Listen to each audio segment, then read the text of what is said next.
Well, an especially tough weekend in the middle of an already inflamed news cycle. I think we in the news business too often forget to acknowledge the effects of such a prolonged run of worrying stories.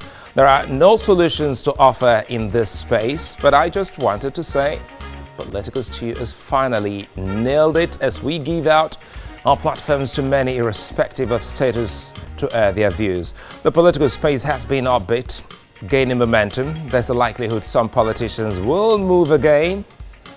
Well, they can't wait to see the end of this journey, the journey to 2019. Well, President Muhammadu Buhari, I understand, arrived Kaduna State for a meeting with stakeholders in the state over the crisis that is plaguing the state in recent times. Now, this crisis led to a 24-hour curfew imposed by Governor Nasir El-Rufai. Now, the police again today have clashed with members of the Islamic Movement of Nigeria, IMN, in Abuja. And the reason for the clash, you already know, is the continued protest of IMN to secure the release of their leader, Ibrahim El-Zakzaki, who's been in detention since December 2015. We're still on that road, the road to 2019. We will explore the turns, the twists and stops, but most importantly, the destinations. Stove on, pot on fire. It's cooking time.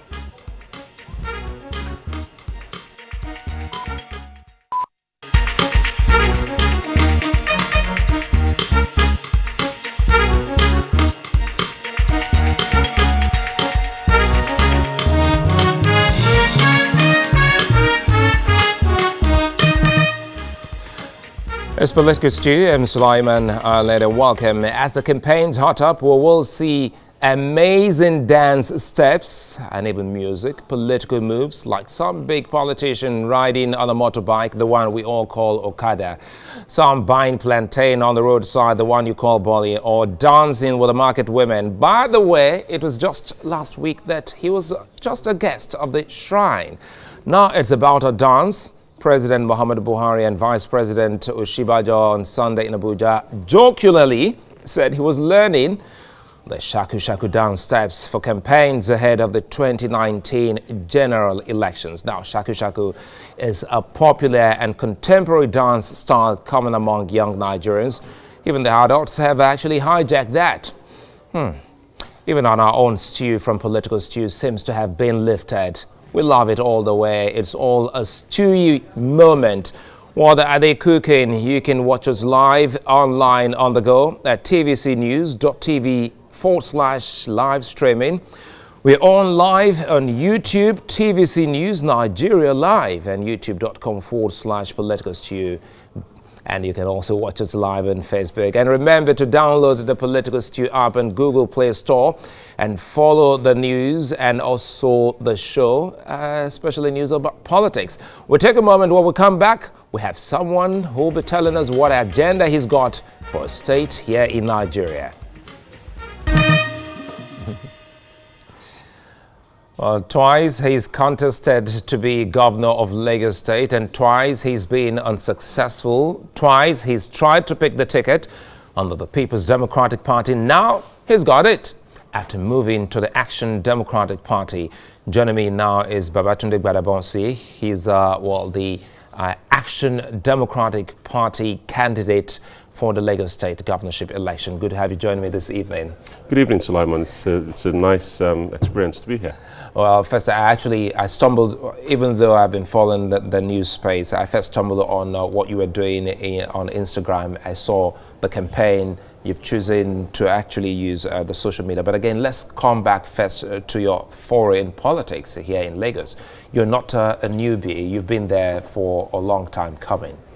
Well, it's not really been that long, although I've been quite active in the short time that I've been in the political space in Lagos. I actually came out openly for the first time in 2010. That's about 8 years ago. And I tried at the time to get the PDP ticket. Obviously, somewhere deep inside of me, I suspected that, I might not get it because I was more or less a newbie in the party at the time. But I wanted some issues on the table. I wanted some, I wanted some discussion to take place of actual issues that were affecting Lagosians at the time and that continue to affect Lagosians right up until today. And unfortunately, perhaps, due to the quality of the candidates and so on, those issues never quite saw the light of day. In 2015, I actually did want the PDP ticket, and I felt that I had a good chance of winning the PDP ticket in 2000. Because you had a good run in 2014, yes, leading up to 2015 elections. Yes, I felt that I had a good chance, but PDP being the party, PDP in Lagos State, being the kind of party, the kind of political animal that it is, all sorts of things played out at the primaries, and it didn't quite work out.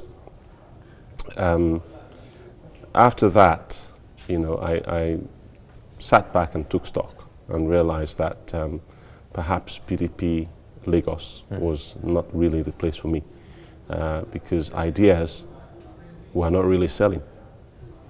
It was more a case of packaging, and I really detest the idea that politics in Nigeria is no longer about issues. I have a problem with that, and I just felt that I needed to be somewhere where ideas would be the issue, where we would be in a marketplace of ideas rather than in a marketplace of brawn and strength and might. Because it would seem as if that's always been what we see with politics and politicians in the country. And of course, I started by talking about, what is to come. A lot of dance and dance steps and singing is usually what we see in our own politics, and a lot of other people wouldn't want to come for the debate. Now let's talk about, because we'll get to that aspect of the debate, which I'm quite sure that you have your own view on. But let's talk about Lagos State, because there must be something you have seen 8 years ago in 2010 that has made you stay focused and consistent about wanting the #1 office of the state. Let's start talking about issues.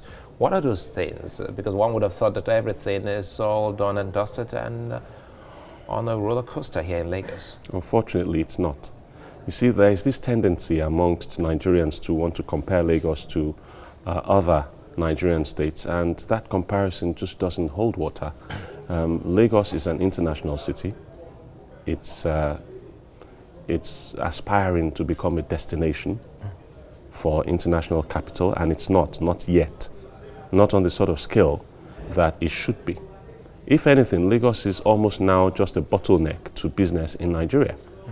It's a bottleneck to investment, to inward investment in Nigeria, because let's just, look at me.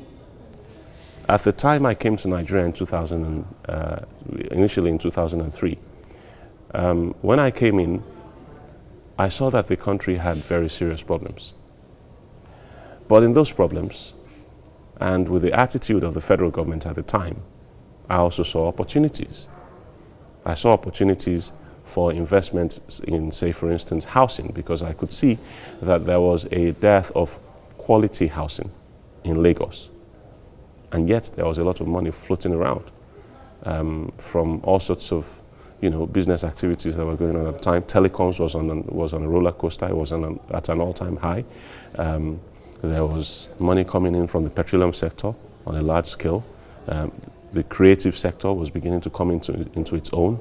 The Nigerian music industry was beginning to, make its mark on the international scene. The Nigerian movie industry, Nollywood, was just beginning to get international recognition as an industry in its own right. So we were on the up and up, and the government of the day seemed, to some extent, to be responsive to the needs of the business community. So it made sense for me at that time to change some decisions I'd made to go and invest in either Florida or southern Spain, and move my capital to Lagos instead. But now, if I had to make that decision today, I wouldn't consider Nigeria for 1 second. I would not. And therefore, I really don't blame the hordes of foreign investors that are running away from Nigeria at the drop of a hat. I mean, you can see what's happening on the stock exchange. It's a bloodbath. People are running out of the Nigerian Stock Exchange, and the index is falling every day. And that's the clearest, indicator yet that we are in very serious economic trouble. But now, let's come to specifics. A lot of people, especially in Lagos, watching today, they're quite new to the ADP. Yes, they are. Action Democratic Party. Tell us more about your party. Well, the Action Democratic Party was founded about a year and a half ago. And the whole point of it was, we could see that the major political parties, APC and PDP, had sort of morphed into one. Crossing the carpet from one to the other was as easy as just changing your underwear. And it still remains the same. You were mentioning just now that there's still going to be a lot of cross-carpeting to go on. I agree with you entirely. But the cross-carpeting that's going to take place is going to take place between the PDP and the APC, because really there's no, properly defined ideological difference between the two political parties. There's none. They are one and the same, two sides of the same decaying coin. So the ADP has come out to offer Nigerians a credible alternative.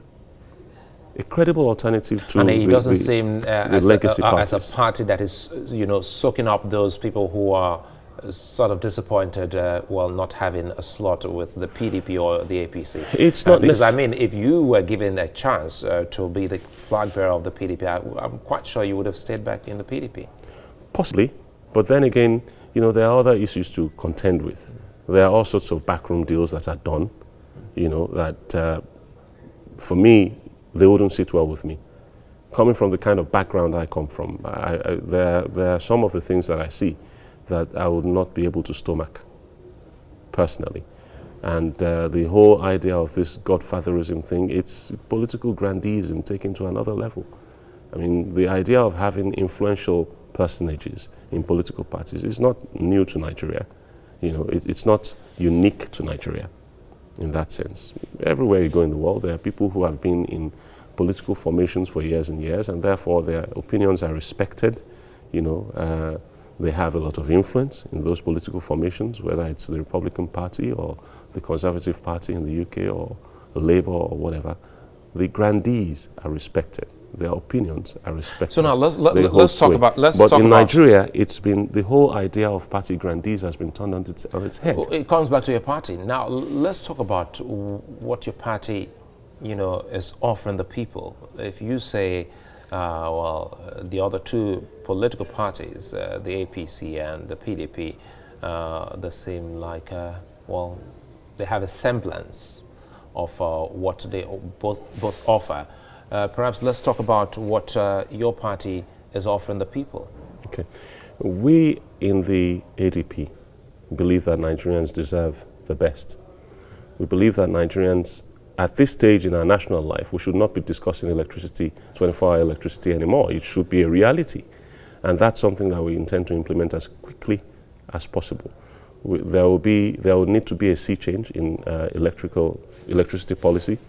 And that's something that we want to implement as quickly as possible. Now, I'd like you to tell me more about that, because electricity is something that Nigerians will like, because almost everyone will say we'll offer you electricity. At the end of the day, it will seem as if they don't have the PIN code to unlock what will give us we believe that this whole idea of a behemoth of a national grid is just not working. The whole world is moving away from that model. If you remember many years ago, not that many years ago actually, there was a cascade failure in the United States where the entire eastern seaboard lost their power, and much of the Midwest as well lost electricity. And this was because the national grid was all interconnected. So you know what they did? They had to start breaking up the grid. They had to break it down to its component, well, not to all of its component units, but to as small as possible, as practicable in such a large and well-organized society. Now, Nigeria is not quite as large, and it definitely is not quite as well-organized as the United States in terms of infrastructure, services, and utilities. So it might be a good idea, and this is something that perhaps dovetails into the argument for deregulation, decentralization, you know. Now, I think maybe you're also looking at, are you talking about restructuring? Yes, I'm talking about the idea of restructuring as well. We should restructure Nigeria, and this restructuring should cut across the board. It should cut across the board, and that includes electricity. So our idea is that we need to bring the grid down to its smallest component parts. So for instance, in Lagos, I'll be looking to break the grid, the Ikeja distribution and Eko distribution networks. I'd be looking to break them down to the local government level. But again, so that, because some of our local governments are as big as countries. For instance, these are discos, they're already business entities. Yes, but they're in trouble at the moment. Then they're in very serious financial trouble. How do you seek to help them? Well, I'm looking to take a stake for Lagos State in both of these entities, because really they're supposed to be serving us, aren't they? And we have no stake in either of them. And therefore they can pretty much do what they like. Now, if we the people, through, say for instance, a special purpose vehicle, perhaps like Ibile Holdings, which is wholly owned by Lagos State government, we can take a stake in each of these companies, thereby putting them on a healthier financial footing, and also becoming able to perhaps dictate their grid policy. So that it's no longer a case of one large grid serving the whole of the eastern half of Lagos and another large grid serving the western half of Lagos. It will be a number of grids, maybe 20 mini grids on a per local government level. So we don't have to go to transmission level. We can stop at 33 kV. If we stop at 33 kV lines within the local governments, then we don't need to go to the national grid. It can be properly defined as captive power. And if you go with the world accepted standard of about 1,000 megawatts per million people, then you know that Lagos needs about 24,000 megawatts at the very least. And that is as we are at the moment. Of course, there's a lot of latent demand in the grid. That's a lot of people that are not connected yet because the grid is not really functional. But when it becomes functional, all that demand will come onto it, and we need to be scalable. Well, we'll move on to other issues because I wanted a lot of people to understand your party and understand the ideals of your party. But again, if you look at the electricity issue you just raised, it would seem as if the government is actually the problem of the discos, and not the discos being the problem of the government. Because a situation whereby a government holds well, the transmission company is still 100% on the That's the reason why we would prefer to avoid the transmission company in its entirety. Okay, now let's talk about more, because this is Lagos, a cosmopolitan city, and it's growing in leaps and bounds. And you say, well, one of the things that you hope to get, which will definitely help business, is to fix electricity for them. Yes, absolutely. Now, what else do you see that Lagosians would leap, for joy and say, this man is the man we want? Well, you will agree that Lagosians, for the last maybe even 20 years, 19 years, have lived half our lives in traffic, all of us. In order for you to be able to get to work on time, it's either you move to the neighborhood of where you work, or you endure 3 hours, in some cases, to get to work. And then another 3 hours, in some cases, to get back. Some people spend as much as 4 hours. In Ikorodu, people have to get up as early as 3 a.m. to get to work in Lagos. It's not feasible financially for them to either rent or buy property near where they work because, the prices are astronomical. Okay, so the only place they can find accommodation is in places like Ikorodu, where housing is far more affordable, and that's another area where we'll be stepping in. So we need to fix the transport infrastructure, and we're going to start with the roads, and then we're going to look at rail simultaneously at the same time. What we plan to do is something called the Lagos Integrated Regeneration Plan, the LRRP, which will involve 8 local governments, 6 of which are industrial local governments, and out of the remaining, the remaining 2 are to do with tourism, and then one of the industrials is also overlaps into the tourism side. So those are the criteria that we're using to pick the 8 local governments that we're going to be doing regeneration work in. When I say regeneration, what I mean is a wholesale root and branch redesign, reconstruction of the entire infrastructure, services and utilities in all of those local governments. And we plan to do that within 18 months. 18 months? Yes. And you think it's doable? Yes, it is. I'm a construction expert, remember, that's what I do. Are you looking towards, our waste? Yes, we are. We're looking at for each local government. And remember that under the Constitution of Nigeria, as the one we currently operate, waste management is the remit of local governments.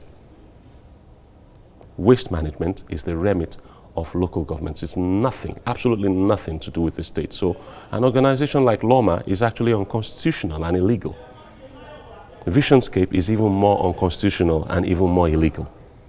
So what we plan to do is return waste management back to the local governments. But first, we need to give them the capacity to deal with the amount of waste they'll be getting. So we plan to build for each of the 20 federally recognized local governments a waste recycling center that will take care of sewage, solid waste, and in solid waste we're looking at paper, organic waste, glass, metals, Did you say plastic. the 20 federal recognized local governments? Yes, because we really don't have the funds to do the 57 LCDAs just yet.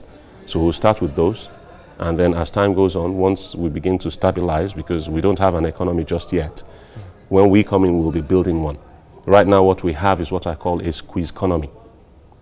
That is a system where the government of the day just simply keeps squeezing and squeezing and squeezing the citizens, corporate and individual, for as much as they can give, for as long as they can give, until they either die or they fold up as corporate entities. And that's the system we've been operating in Lagos for the last 19 years.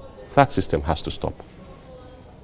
And you think this is sellable and doable? Yes, it is doable. From the ADP? Yes, it is doable. It's really down to the personnel. You know, in Nigeria, we keep talking about building institutions. It's not just institutions, it's also the personnel. You remember the FBI when it started? It was J. Edgar Hoover, and he survived several presidents. They understood that there needed to be continuity. So they left him there. It wasn't just the institution, it was the person driving the institution. And if he stayed long enough, then a lot of the changes that he brought with him, a lot of the traditions that he brought with him would take root in that organization. And that's what happened. That's one of the reasons why sometimes when I look back, I wonder why President Yar'Adua felt the need to remove Nuhu Ribadu from the EFCC. I'm being totally non-partisan about this, okay? Because even though you were PDP then? Yes, he should not have been removed from the EFCC. He should have been left there to institute a culture and tradition that would be embedded in the DNA of the EFCC. Instead, they yanked him out, brought somebody else. Within a few years, she was also gone, another person was brought in. Then he was hounded out and another person was brought in. It's just, it's a joke. For the economy, and which you said is a squeeze economy. That's what it is. What we have in Lagos is a squeeze economy. We're squeezing the people, giving very little in return in terms of infrastructure services or utilities. Because that would be very difficult for some other businesses or business people to actually fathom how you... But it's the truth. I mean, let's look at the hotel sector, for instance. How are you going to make business thrive in the place of what you have termed squeeze economy? Yes, this is what we're going to do. Like I said, we're going to focus first on the 6 most industrialized local governments, and on the 3 with the best tourism potential, because we need to build an economy. Okay? If we say we want to build a tourism market, let's look at that, for instance. What are our endowments? What do we have that we want to sell? Yes, we've got miles of, hitherto pristine Atlantic beach. Okay? But it's not pristine anymore, is it? It's not that clean anymore, is it? It's full of refuse now. Okay? And that needs to be cleaned up. A lot of it has been eroded away by ocean action, and some of it by human action. Human beings, Lagosians, actually, out of hunger, out of deprivation, they go to the beach, fetch the sand into little Land Rovers and go and sell it to block makers. That's been happening for years and years, and it's partly responsible for the ocean surge that we see, on the beaches in Lagos. So one of the things we're going to be doing, we're going to be doing 2 things. First of all, we're going to make the beaches accessible. So the coastal road running from Legalia Yoronide in Victoria Island and going all the way to Odeomi on the border of Ogun State, that's about a 90-kilometer, 10-lane expressway. We're going to build that and we'll finish it in 2 years. Okay? We're going to build alternative routes into Badagry, 2 at the very least. One running from the old Ojo Road, or perhaps the Olojo Drive that goes into Alaba, We'll extend that with a number of bridges along the way, straight into Badagry town. You know, off the top of my head, it would seem as if I've heard this before. We heard about the Fourth Mainland Bridge. We've heard politicians I'm say, sorry, I really don't buy into we've impractical solutions. I know we've heard politicians say things like this. Yes. And what if? There is no what if. What if? And the ADP comes in and yes. you become governor. Yes. And we don't get to see all that. Well, you will. I'll tell you why.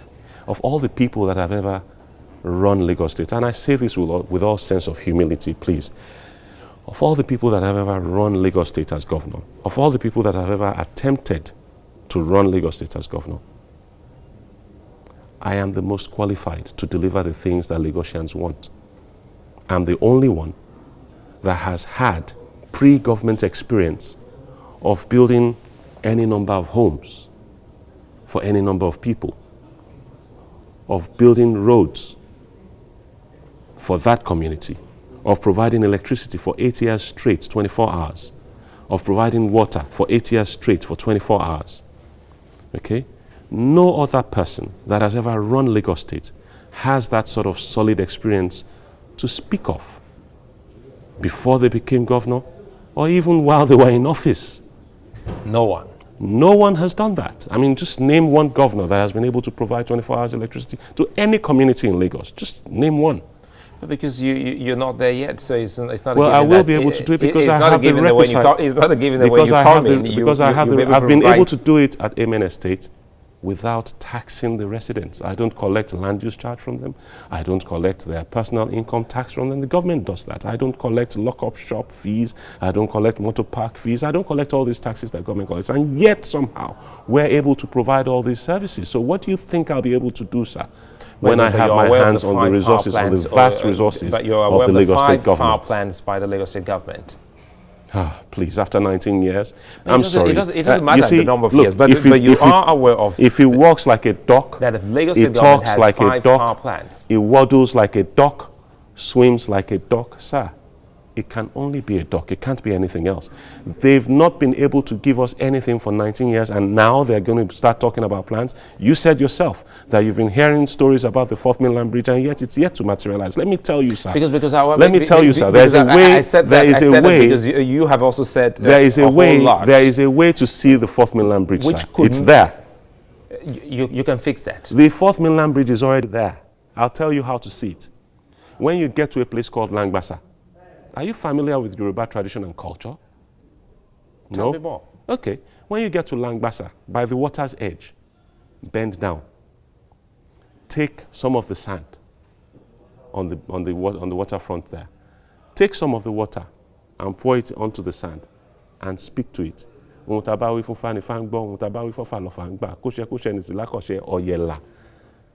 bridge will materialize before you. Is that what you wanted to hear? You've done that before? I haven't. I'm just telling you that perhaps if you are interested in seeing the bridge in this administration, in this government that has been running Lagos for the last 19 years, sorry, sir, you have to resort to desperate measures. Now, I tell you, you cannot give what you do not have. You cannot give what you do not have. None of the governors of this administration, not their godfather, not the governors, none of them has had the kind of experience that I have had of providing all these amenities that the people of Lagos really now need. Let's close on this. And it has to do with one thing that is not, well, the fad for politicians in Nigeria, and that is debate. In Lagos, we've seen a few debates, especially in times past.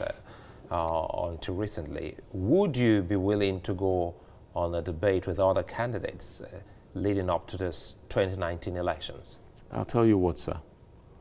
I'm not so sure, given the conduct of certain politicians when it comes to debating, that there is any merit whatsoever in jaw-jawing before the elections. However, if the incumbent administration insists on a debate, I'll be quite happy to present myself for one. But if they don't, I will not be interested. Why should I go there and start talking to myself?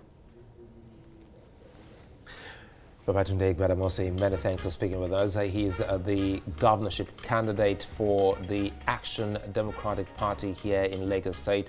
He's been able to reel out their plans of actions, and in the days ahead we'll have more candidates and also bring him back right here in our political kitchen. Well, we'll take a moment, we'll come back shortly. Stay with us.